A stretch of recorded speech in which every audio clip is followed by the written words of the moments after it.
Okay, displacement reaction क्या होती है?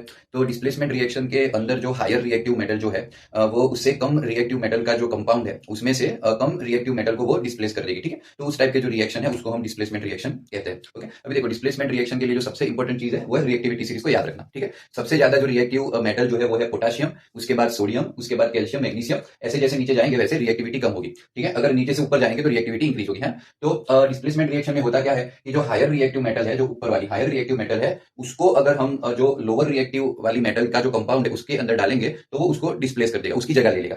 सो फॉर एग्जांपल अगर हम यहाँ पे आयरन, देखो यहाँ पे जो आयरन है Fe, ठीक है, तो आयरन को अगर हम कॉपर सल्फेट के सॉल्यूशन में डालेंगे ना, ठीक है, तो अभी देखो कॉपर सल्फेट जो है उसका जो कलर है वो है ब्लू, है ना। अगर आयरन को हम कॉपर सल्फेट के सॉल्यूशन के अंदर डालेंगे तो आयरन जो है वो यहाँ पे आयरन जो है वो कॉपर से ज्यादा रिएक्टिव है ना। तो आयरन क्या करेगा, यहाँ पे कॉपर सल्फेट का जो सॉल्यूशन है उसमें से कॉपर को निकाल देगा, उसको डिस्प्लेस कर देगा। और क्या होगा यहाँ पे, तो यहाँ पे बन जाएगा आयरन फेरस सल्फेट, ठीक है, FeSO4, जिसका कलर जो है वो ग्रीन कलर का होता है। तो जो ब्लू कलर का सॉल्यूशन था वो भी ग्रीन कलर का सॉल्यूशन हो जाएगा। ठीक है, और यहाँ पे कॉपर सेपरेट हो जाएगा, ठीक है, अलग हो जाएगा ऐसे।